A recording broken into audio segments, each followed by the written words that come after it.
Selamat pagi teman-teman, kita berjumpa lagi ya dalam video pembelajaran online masih tentang bagaimana menjalankan strategi investasi untuk menumbuh kembangkan uang Anda ya atau tabungan Anda, to grow your money ya. Jadi dalam video sebelumnya saya sudah bicara mengenai prinsip-prinsip investasi ya. Salah satunya high risk high return ya, low risk low return, atau juga jangan taruh satu investasi Anda dalam satu keranjang jangan taruh semua telur Anda dalam satu keranjang gitu ya. Disebar resikonya. Nah, di dalam slide berikut ini saya akan menunjukkan prinsip yang berikutnya nih Mas. Ya, Bapak-bapak, Ibu-ibu, Mbak-mbak ya, di depan Anda ini saya menyebutkan salah satu prinsip dalam investasi. Kalau bisa ya, usahakan alokasikan 30% dari total income Anda ke dalam investasi. Ini sebuah tantangan berat ya bagi sebagian besar keluarga di Indonesia ya. Jadi 30% seyogyanya diinvestasikan. Ya. Jadi kalau misalnya gaji Anda sebulan 10 juta gitu ya, kalau bisa 30%-nya itu dialokasikan untuk investasi. Jadi komposisinya itu kata para ahli perencanaan keuangan, 30% untuk investasi, 30% untuk bayar cicilan hutang ya, cicilan KPR, cicilan mobil misalnya, terutama KPR, dan kemudian 40%-nya untuk biaya hidup. Untuk biaya hidup sekarang ya, untuk makan, minum, biaya SPP sekolah dan pulsa dan seterusnya. Jadi kalau Anda punya uang 10 juta per bulan ya, itu tadi 3 jutanya diinvestasikan, 3 juta untuk bayar cicilan KPR, dan 4 juta untuk biaya hidup.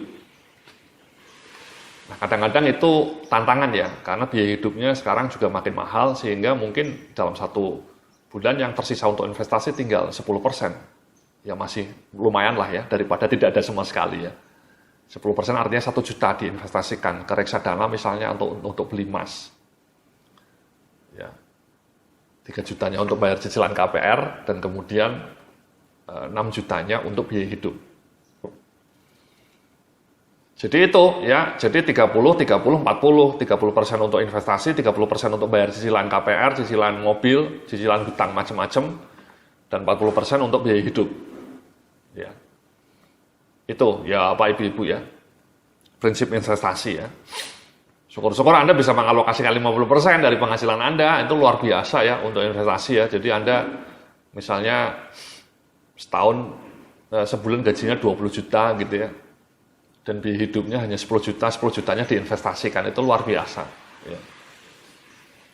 Tapi minimal 30% ya, tapi kalaupun tidak bisa ya 10% lah, jangan zero. Sekali lagi kenapa jangan zero, karena tadi ketika Anda pensiun Anda butuh dana miliaran gitu ya, untuk bisa survive, hanya untuk survive ketika usia Anda 55 tahun, hanya untuk makan saja Anda butuh uang 2,4 miliar tadi ya, dengan hitung-hitungan yang sangat sederhana ya. Nah, kalau Anda tidak punya tabungan ketika pensiun ya sudah, Anda bisa kelaparan nanti ketika pensiun ya, mau makan saja tidak ada uang ya. Nah, di halaman berikutnya ini Anda bisa lihat ya. Jadi tetapkan tujuan investasi untuk apa dan profil risiko Anda. Jadi ketika Anda investasi itu memang ya tujuan investasinya untuk apa? Saya pikir sih sederhana ya. Ya supaya uang Anda bisa tumbuh ya. Minimal katakanlah 20% per tahun gitu ya. Bisa tumbuh, artinya tidak stagnan ya. Tidak stagnan, karena kalau stagnan uang Anda hilang, karena inflasi di Indonesia setahun sekitar 6%. Jadi kalau bisa Anda uangnya bisa tumbuh, investasi Anda bisa tumbuh 20%. Ya. Sehingga ketika disimpan dalam waktu 10 tahun, kalau peningkatannya 20% per tahun, itu kan sangat signifikan. Ya, jadi tujuannya paling utama ya agar dana kita bisa tumbuh dengan maksimal. Tapi sekali lagi, itu juga kemudian dikaitkan dengan profil resiko Anda. Anda orang yang konservatif atau yang berani menanggung resiko. Ya, kalau Anda misalnya uang Anda ingin tumbuh 20% per tahun, ya Anda harus berani menanggung resiko juga. Agresif itu namanya, ya. Profil resiko Anda agresif. Nah, kalau Anda masih muda itu bagus. Ya. Jadi memang kalau dalam dunia investasi itu, kalau orang-orang muda itu biasanya memang disarankan untuk mengambil instrumen investasi yang potensi return-nya tinggi meskipun resikonya tinggi. Misalnya kayak reksadana gitu ya. Sementara kalau emas mungkin untuk orang-orang yang konservatif gitu ya. Potensi profitnya pas, tidak tinggi, tapi juga resikonya juga tidak besar. Ya. Jadi saya membayangkan seperti itu. Ya kalau reksadana itu agresif, kalau emas itu mungkin konservatif. Nah sekali lagi, kita tadi sudah bilang ada 3 jenis investasi utama ya, yang nanti kita akan bicarakan. Yang pertama properti, yang kedua reksadana, dan yang ketiga emas. Nah ini ya kalau Anda masih muda, Anda tinggal milih 3 ini menurut saya. Ya.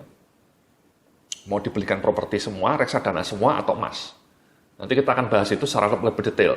Tapi sebagai overview ya, memang properti itu luar biasa ya di Indonesia, pertumbuhan harganya setiap tahun itu sekitar bisa sampai 15%, bahkan kadang-kadang ada yang sampai 30% per tahun kenaikannya harga rumah, harga tanah, atau harga ruko gitu ya, terutama yang lokasinya pas. Ya, luar biasa ya, katakanlah mungkin 20% kenaikannya tiap tahun harga rumah itu. Kenapa harga properti di Indonesia itu kenaikannya sangat pesat? Itu salah satu faktor utamanya ya permintaannya tinggi. Harap Anda ketahui di Indonesia itu setiap tahun ada 800.000 orang baru yang menikah. Jadi dalam setahun itu ada 800.000 orang menikah, Mas, Mbak-mbak ya. Ada jomblo-jomblo yang dalam 1 tahun menikah, 800.000 pasangan dalam setahun. Ya, jadi kalau per bulan ya bagi 12 saja. Nah, orang-orang yang baru menikah itu tentu ingin beli rumah dong, ya. Mereka tidak ingin selamanya tinggal di pondok mertua indah gitu ya, atau geria kontrakan abadi gitu ya. Mereka ingin nyicil rumah. Nah, sayangnya di Indonesia itu pasokan rumah itu di Indonesia hanya sekitar 100.000 per tahun. So you can see ya, gap-nya ya. Ada permintaan rumah baru 800.000 per tahun karena ada orang menikah baru ya. Orang-orang yang pasangan baru yang menikah itu di Indonesia 800.000. Ya. Kemungkinan besar ya mayoritas dari mereka ingin beli rumah, membangun keluarga baru. Sementara pasokan rumah di Indonesia itu hanya 100.000. Jadi gapnya 1:8. Dan hukum besi ekonomi mengatakan kalau permintaannya sangat tinggi sementara pasokannya rendah, ya harganya pasti akan terus bergerak naik. Itu hukum ekonomi. Ya. Jadi tidak sepenuhnya besar kalau kita sering mendengar spekulasi itu harga rumah gila-gilaan karena spekulator. Itu tidak selamanya benar ya. Karena memang demand-nya sangat tinggi. Ya 800.000 orang mau beli rumah baru per tahun. Sementara pasokan hanya 100.000. Jadi bisa dibayangkan gap-nya. Sehingga itulah ya kenapa harga rumah tiap tahun naik ya. Ya katakanlah 20% itu juga sudah sangat tinggi. Dan keuntungan investasi di properti itu selain dari kenaikan harga adalah Anda bisa memanfaatkan properti itu untuk disewakan. Kalau misalnya Anda ruko ya disewakan dan itu bisa menghasilkan passive income. Atau kalau Anda punya kos-kosan 10 kamar ya itu kan maknyus. Jadi selain apresiasi harga tanah, harga rumah, harga ruko, Anda juga tiap bulan bisa mendapatkan pemasukan. Itulah the magic of property. The magic of property. Itulah kenapa di Indonesia mayoritas orang kaya di Indonesia itu investasinya di properti ya. Karena selain dari apresiasi harga rumahnya, harga tanahnya, Anda juga mendapatkan penghasilan per bulan. Kalau Anda beli reksadana, Anda beli emas, Anda hanya dapat apresiasi saja.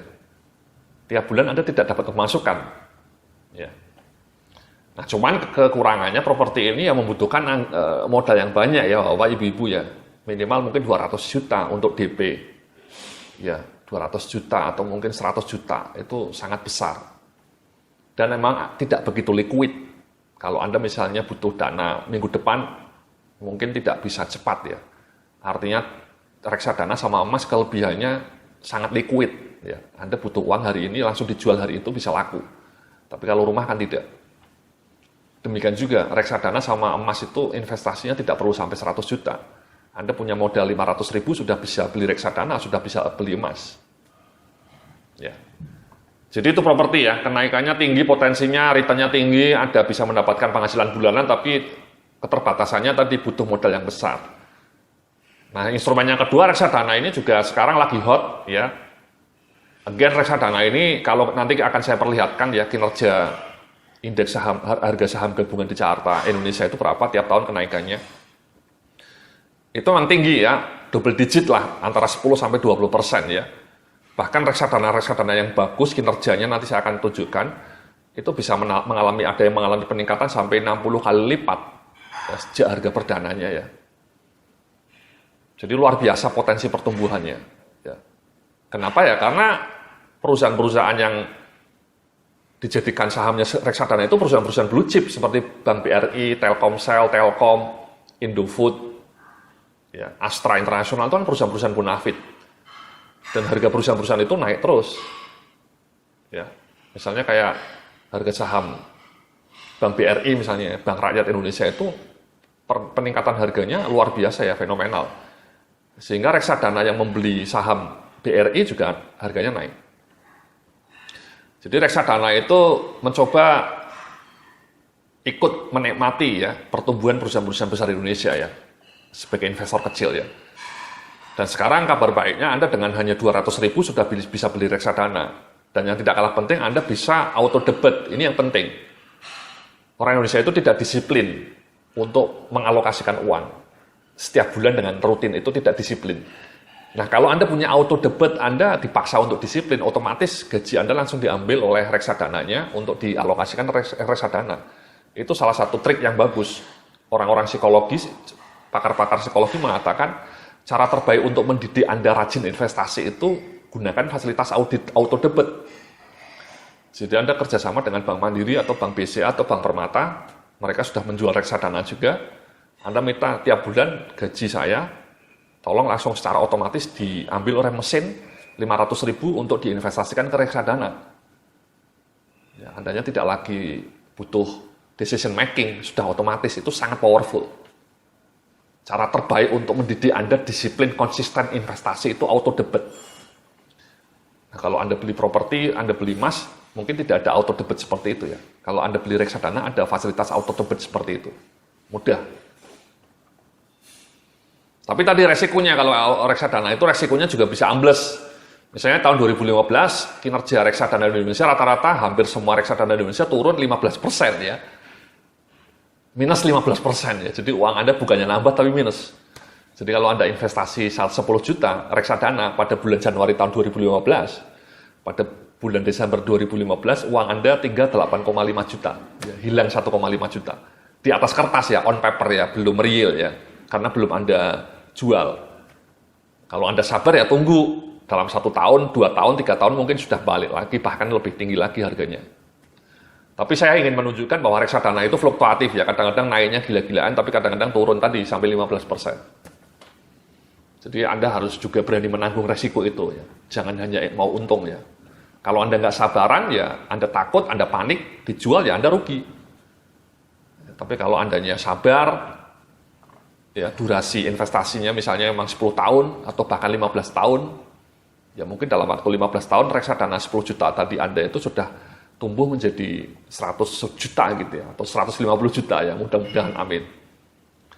Itu reksadana. Dan yang terakhir Mas, kalau Mas itu simple Mas ya, Bapak-bapak, Ibu-ibu ya, Anda beli itu memang kalau instrumen Mas itu lebih ke proteksi ya, proteksi nilai uang Anda ya, berhadapan dengan inflasi. Returnnya tidak tinggi, tapi juga tidak turunnya tidak drastis ya, sesuai dengan inflasi dan juga kenaikan dolar. Jadi ketika Anda beli emas itu sebenarnya Anda otomatis melakukan hedging ya, melakukan semacam proteksi terhadap dua variabel, terhadap inflasi dan kemudian kedua terhadap fluktuasi nilai dolar. Kenapa? Karena harga emas itu ditentukan harganya dari harga internasional. Ya. Harga emas di Indonesia itu kan mengacu ke harga emas internasional. Dan harga emas di internasional di dunia itu pakai patokannya dolar. Ya. Jadi kalau dolarnya anjlok, seperti tempo hari sampai 14.700, ya otomatis harga emas naik juga. Ya. Karena patokannya dolar. Sehingga ketika Anda beli emas itu sebenarnya Anda melakukan hedging proteksi terhadap inflasi, dan yang kedua terhadap fluktuasi dolar. Ya. Jadi Anda tidak perlu beli dolar langsung ya, Anda beli emas saja. Dengan investasi ke emas, Anda juga otomatis di situ ada elemen dolarnya juga.